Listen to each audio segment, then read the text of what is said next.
In this poem by Emily Dickinson, the speaker is telling us about what happened when they died.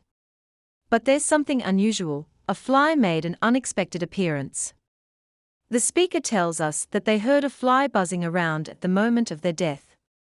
It's strange because we don't usually think about flies being present at such a solemn moment. Despite the presence of the buzzing fly, the room is described as still, which means it's quiet and peaceful. The speaker sets up a contrast between the fly's noise and the calmness around them. The stillness in the room is compared to the quietness in the air. It's as if everything around the speaker has become hushed and serene. Here, the poet uses a metaphor to compare the silence to the pause between waves of a storm. It's like a moment of calm before something significant happens. The people present in the room, probably family and friends, have cried so much that their eyes are dry. This line shows that the speaker's death has caused a lot of sadness and tears. The last moment of the speaker's life is referred to as the last onset. The word king likely represents death, or the afterlife, which comes to take the speaker away. The presence of death, represented by the king, is observed by everyone in the room. It's like a solemn event that everyone is witnessing. Before dying, the speaker gave away their belongings, probably as part of their will or to leave something behind for loved ones. The speaker is talking about their possessions and what will happen to them after their death.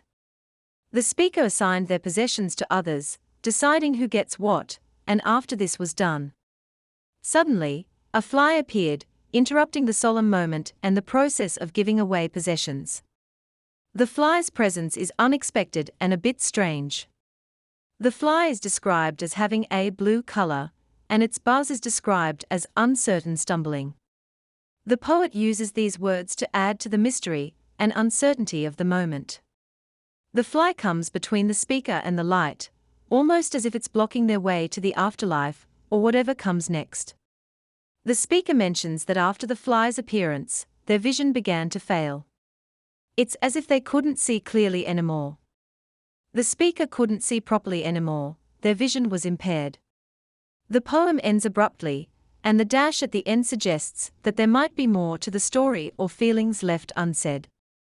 It leaves the reader with a sense of mystery and open interpretation. Themes: death and the afterlife. The poem revolves around the theme of death and the speaker's experience at the moment of passing.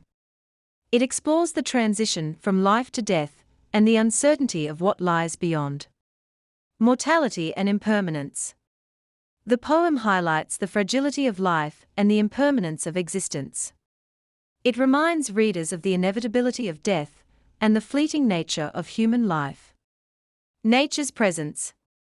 The presence of the fly in the room brings attention to nature's persistence even in significant moments like death. It serves as a reminder of the constant cycle of life and death in the natural world. Contrast and duality. The poem employs contrasts throughout, juxtaposing the stillness in the room with the buzzing of the fly, the moment of death with the interruption of the fly's appearance, and the calmness of the air with the turmoil of emotions in the room. The inevitability of change.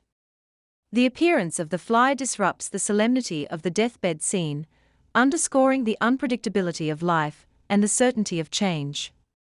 Symbols. The fly. The fly is a multifaceted symbol in the poem. It represents the intrusion of the mundane and ordinary into a profound and sacred moment. It also symbolizes life persisting in the face of death, serving as a reminder of the continuity of nature. The stillness. The stillness in the room symbolizes the quietude and calmness associated with death. It contrasts with the fly's buzzing, emphasizing the transition from life to death. The king. The term king is a metaphor for death, or the figure that comes to claim the speaker's soul.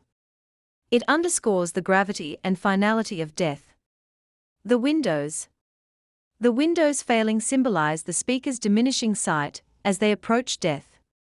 It also suggests a closing of the physical world and an opening to the afterlife. The color blue. The blue color of the fly adds to the mysterious and surreal ambience of the poem. It might symbolize an otherworldly presence, or evoke feelings of sadness and melancholy. Literary devices. Metaphor. The fly is metaphorically associated with life and vitality, contrasting with the stillness and solemnity of death. Personification. The fly is personified when it is described as interposing itself between the speaker and the light, suggesting an obstructive presence. Simile. The stillness in the room is likened to the stillness in the air, creating a vivid comparison between the two. Imagery. The poem is rich in sensory imagery, from the buzzing of the fly to the quiet room and the emotional atmosphere of grief. Enjambment. The use of enjambment, continuation of a sentence beyond a line, creates a sense of flow and natural progression in the poem, enhancing the narrative's emotional impact. Dash. The dash at the end of the poem creates an abrupt stop, leaving readers with an open-ended conclusion and inviting them to ponder the deeper meaning. Repetition. The repetition of the word and then emphasizes the gradual progression of events and contributes to the poem's reflective tone.